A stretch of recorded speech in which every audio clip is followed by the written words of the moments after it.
la historia sea yo. Entonces voy a contar la historia, pero realmente el centro de esa historia soy yo. Y la idea no es esa. Contar la historia o contar nuestra historia debe tener el propósito de glorificar a Dios, de alabar a Dios. No existe un propósito más grande, lo he dicho y lo he repetido. No existe un propósito por encima de ese. El propósito máximo es la gloria de Dios. Todo lo demás debe estar sujeto a esto. Todo lo que existe, todo lo que hay, debe estar sujeto a ese propósito, la gloria de Dios. Lo que hagamos, lo que dejemos de hacer, lo que pensemos, lo que dejemos de pensar, lo que digamos o lo que callemos, todo para la gloria de Dios. Y esa gloria de Dios implica la alabanza de su santo nombre. Hay un salmo precioso que nos explica sobre la alabanza, es el Salmo 150. Acompáñenme por favor.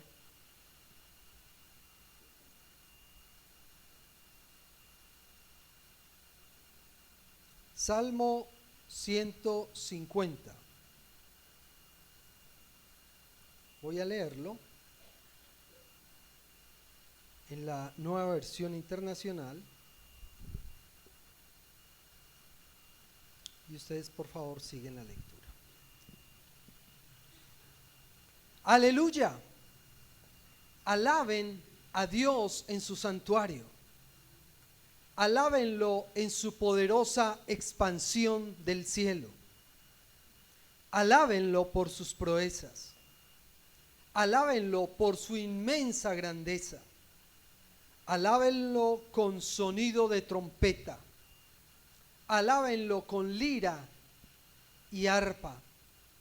Alábenlo con panderos y danzas.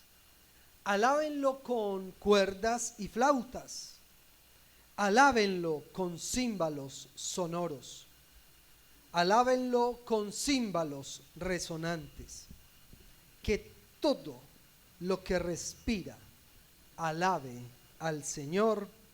Y finaliza con aleluya. Que todo lo que respira alabe al Señor. Tuve un profesor que decía, vamos a hacer las preguntas amigas. Y yo no conocía ese término, me pareció muy interesante. Las preguntas amigas son qué, cómo, dónde, por qué, para qué, dónde, cuál, cuánto, todas esas preguntas que le ayudan a uno a acercarse o a entender un texto. Pues los invito a hacerle las preguntas amigas a este texto y responder a lo más importante que el Señor nos quiere decir allí. El tema del Salmo es la alabanza. Es muy obvio que el tema del Salmo es la alabanza. ¿Por qué? Ya lo dije, porque no existe un propósito más grande que este, la gloria de Dios, que Dios sea glorificado. No existe, repito, no existe un propósito más grande que este, la gloria de Dios y el que Dios sea glorificado. Esto es muy útil para el momento en que vamos a contar la historia, porque la gloria debe ser para Él. La primera pregunta que podemos aplicar o que aplica en el texto es el ¿cuándo? ¿Cuándo alabar a Dios? ¿Cuándo alabar a Dios? ¿Me ayudan con las diapositivas, por favor? ¿Cuándo alabar a Dios? Versículos 1, parte A, y versículo 6, parte B. ¿Cuándo alabar al Señor? El texto comienza con una expresión, aleluya. ¿Qué significa aleluya? ¿Qué significa aleluya? Alabado sea el Señor. Son dos palabras. La primera palabra, Halel, y la segunda palabra es una abreviatura, ya, de Jehová, ¿cierto? Alabar a Jehová, alabar al Señor. Es una expresión, un llamado. Alabemos a Dios. Cuando decimos aleluya, estamos diciendo alabamos al Señor, queremos alabar al Señor. El Señor debe ser alabado. Y muy interesante porque el bloque de los últimos salmos, 146 al 150, comienzan y terminan con un aleluya. Es el bloque final del libro de los salmos, en donde se deja bien claro que es el Señor el que debe ser alabado. Allí el verbo alabar se traduce como celebrar, aclamar, glorificar, engrandecer con estruendo. Entonces, la alabanza está muy de la mano con algo muy gozoso, muy extrovertido, ¿cierto? Hay momentos introvertidos con el Señor y se tienen ambos momentos, pero la alabanza, el momento de alabar, tiene que ver mucho con algo más extrovertido, algo más que se manifiesta públicamente, algo alegre. ¿Por qué? Porque estoy celebrando las proezas de Dios. A menos que yo crea que no hay proezas del Señor para celebrar, yo voy a estar llorando todo el tiempo, no me voy a gozar y no voy a alabar. Pero entendiendo lo que Dios ha hecho, entonces voy a alabarle a Él. La alabanza, teniendo en cuenta que el autor nos pone un aleluya al comienzo y al fin, debe ser de comienzo a fin. Es decir, siempre debemos comenzar lo que sea alabando a Dios. Comenzar el día agradeciendo y alabando a Dios. Terminar el día, agradeciendo y alabando a Dios. De principio a fin. Comenzar el culto alabando y terminar el culto alabando. Comenzar el devocional alabando y terminarlo alabando. De principio a fin. Toda nuestra relación con Dios, de comienzo a fin, debe ser en alabanza. Al comenzar el día, al terminarlo. Al comenzar el devocional y al terminarlo. Al comenzar nuestro culto y al terminarlo. No existe un propósito más grande que este, la gloria de Dios, el que Dios sea glorificado. Al Señor lo alabamos todo el tiempo, no solo en los domingos. Un amigo mío decía, la alabanza en la iglesia, la alabanza musical es la alabanza cantada o la adoración cantada, porque el resto es allá afuera con nuestro comportamiento, y esa también es adoración y alabanza. Todo el tiempo debemos adorar y alabar al Señor. Segunda pregunta, ¿dónde? Y el texto también la resuelve. Versículos 1 parte A y 1 parte B y C. ¿Dónde alabar al Señor? El autor dice, alabar al Señor en su santuario. Alabarlo en su poderoso firmamento. Claro que en la época de ellos había un lugar que Dios había mandado a construir, inicialmente el tabernáculo, luego el templo, y dentro de ese templo había un lugar que representaba la presencia de Dios. Pero ¿será que Dios, al mandarles a construir un lugar, les quiso decir que Dios estaba limitado en su presencia a un lugar? No. El templo, el tabernáculo y el templo, recuerden que yo les decía antes que todo el Antiguo Testamento debe verse, leerse, entenderse a la luz de Cristo. Es una tipología de Cristo, es decir, el templo representa lo que Cristo iba a hacer más adelante, la puerta de entrada a la presencia de Dios. Y cuando Cristo muere, el velo del templo se rasga y Él da la definitiva y absoluta entrada libre a la presencia de Dios, porque ha quitado la culpa, las consecuencias del pecado, ¿cierto? Entonces, en últimas, el don de alabar al Señor, cuando el salmista hace referencia a lugares como el santuario y su firmamento, no es limitarlo a un lugar, no es el lugar lo que limita la presencia de Dios.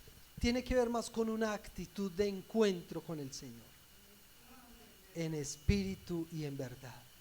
El santuario y el trono de Dios, que es el cielo, son representativos, pero la presencia de Dios es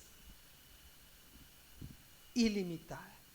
En Juan capítulo 4, verso 20, está el texto que Susi acabó de mencionar. Dice, nuestros antepasados, hablaba Jesús con la samaritana, adoraron en este monte, pero ustedes los judíos dicen que el lugar donde debemos adorar está en Jerusalén. Entonces ella está diciendo, bueno, al fin, ¿dónde, Jesús?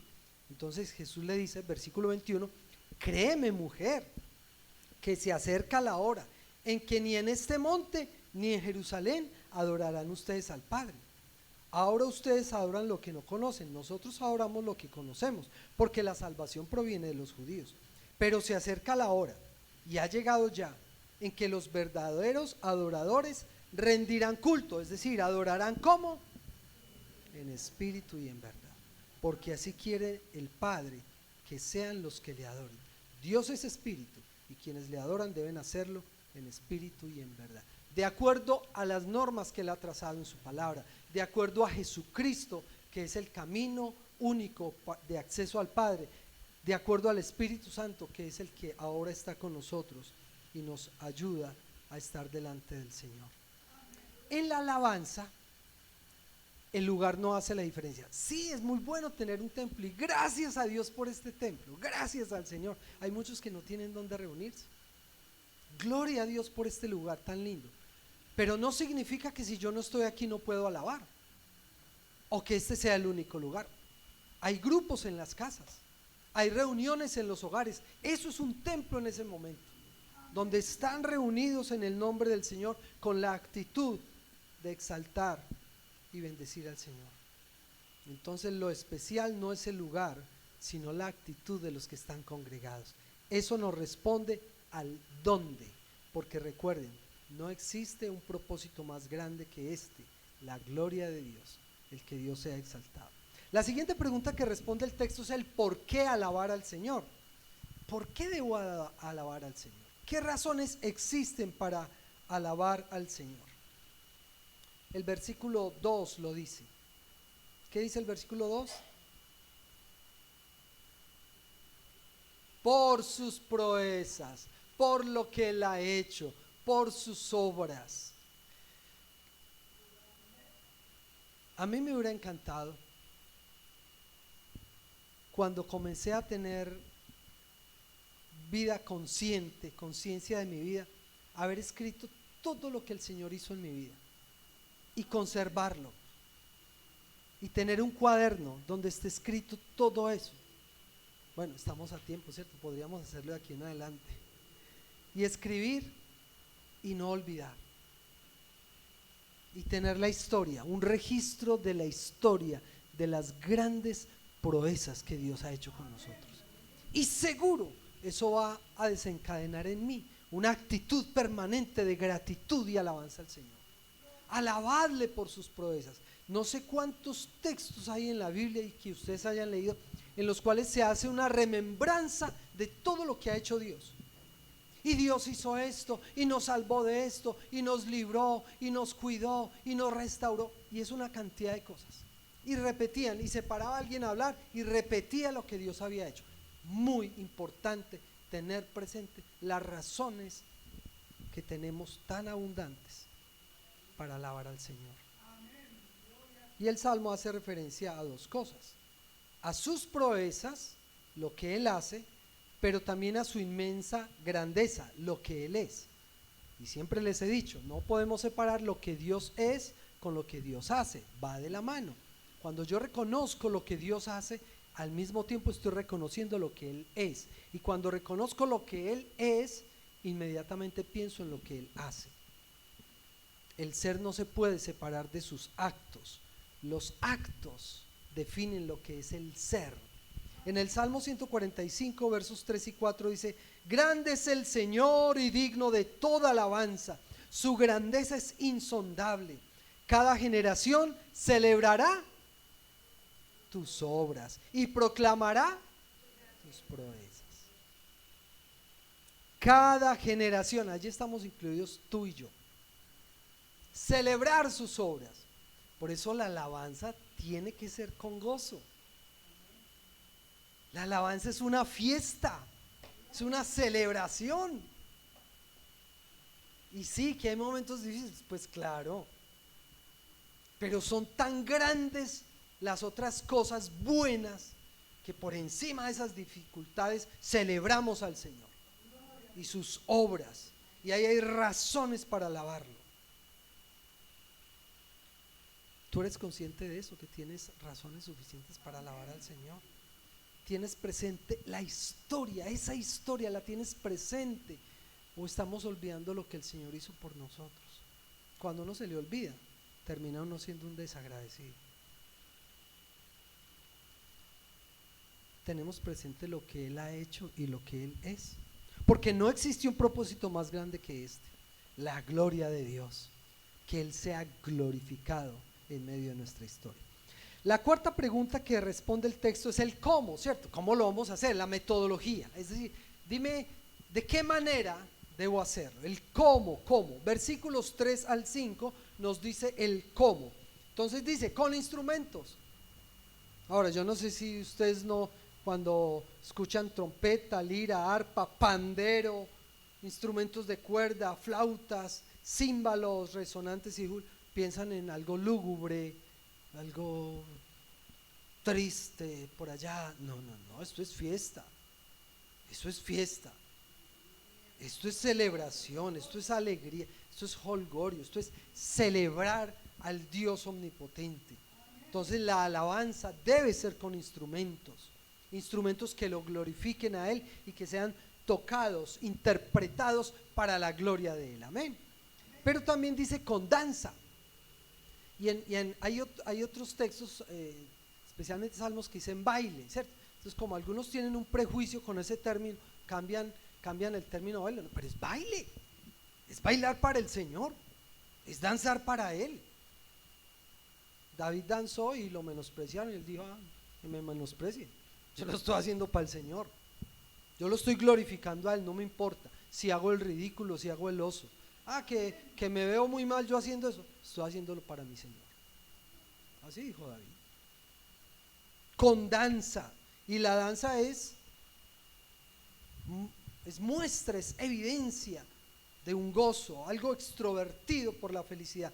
En Éxodo capítulo 15, verso 20, ahorita Martica nos comentó algo de eso, dice: entonces María, la profetisa hermana de Aarón, tomó una pandereta, y mientras todas las mujeres la seguían danzando, tocaban las panderetas.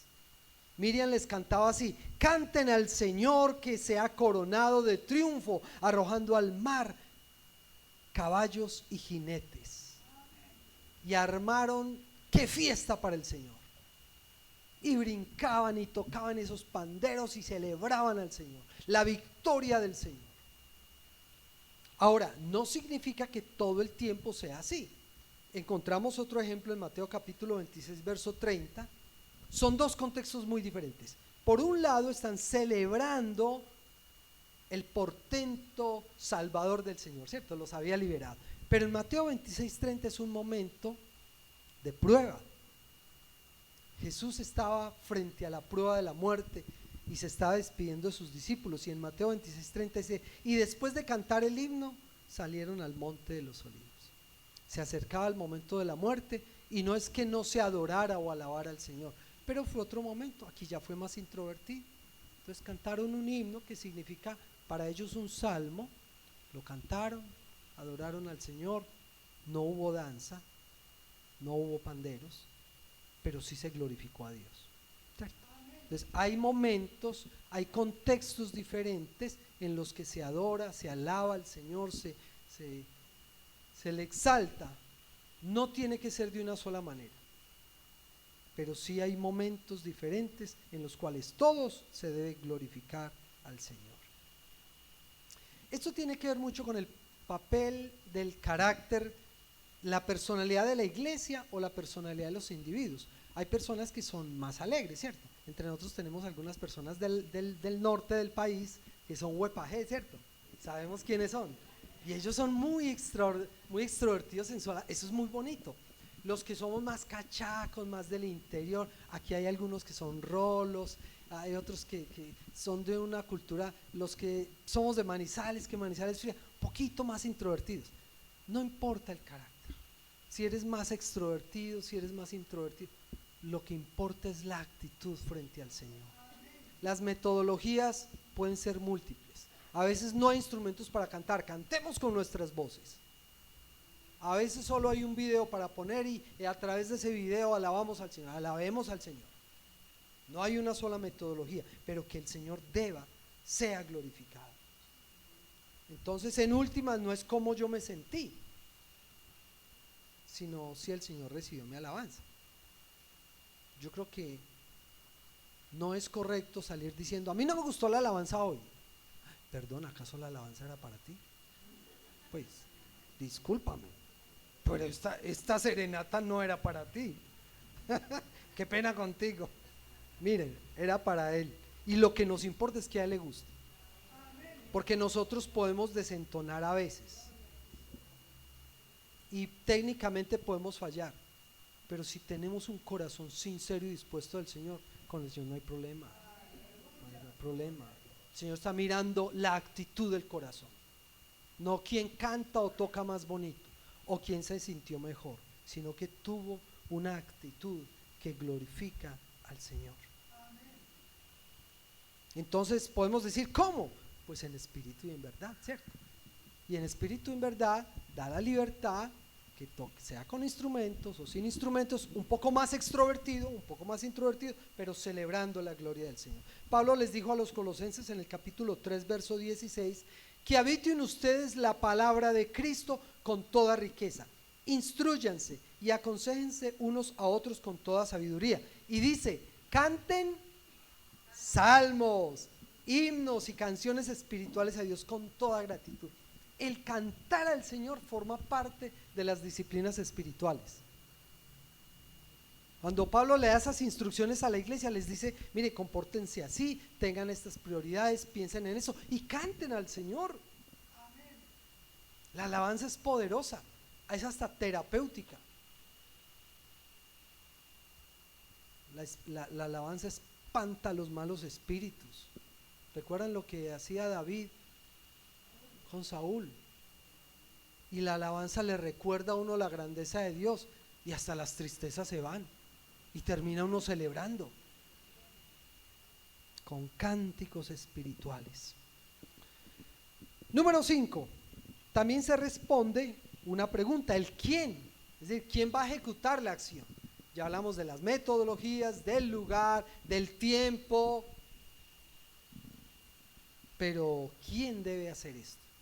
¿Quién es el llamado a adorar? Versículo 6, parte A. Todo lo que respira.